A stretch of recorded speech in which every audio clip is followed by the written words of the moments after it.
সাধারণ শাড়িকে রূপ দিচ্ছেন অনন্য শিল্পকর্মে। তার হাতে আঁকা নকশার সূক্ষ্ম ছোঁয়ায় প্রতিটি শাড়ি হয়ে উঠছে দৃষ্টিনন্দন ও আকর্ষণীয়। রঙের নিখুঁত ব্যবহার ও কারুকার্যের মেলবন্ধনে তিনি গড়ে তুলছেন এক স্বতন্ত্র শিল্পধারা, যা ইতিমধ্যেই মানুষের নজর কেড়েছে। নিজের উদ্যোগে শুরু করা এই হ্যান্ড পেইন্টেড শাড়ির কাজ আজ এক বিশেষ শিল্পভুবনে পরিণত হয়েছে। প্রতিটি শাড়ির নকশায় ফুটে ওঠে লাবণীর কল্পনা, শ্রম ও শিল্প চেতনার পরিচয়।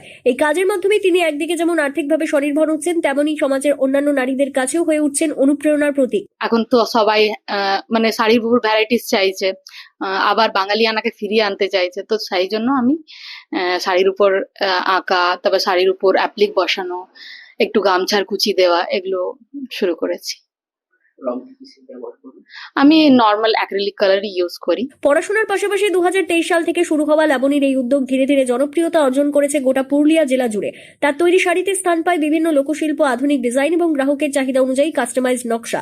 মাস্টার্স ডিগ্রিধারী এই তরুণীর নিষ্ঠা, সূক্ষ্ম কারুকাজ এবং সুলভ মূল্য সব মিলিয়ে তার শাড়ির চাহিদা ক্রমেই বাড়ছে। বর্তমানে লাবণী মাঝির তৈরি শাড়ি বিভিন্ন প্রদর্শনী ও সরকারি মেলায় বিক্রি হচ্ছে।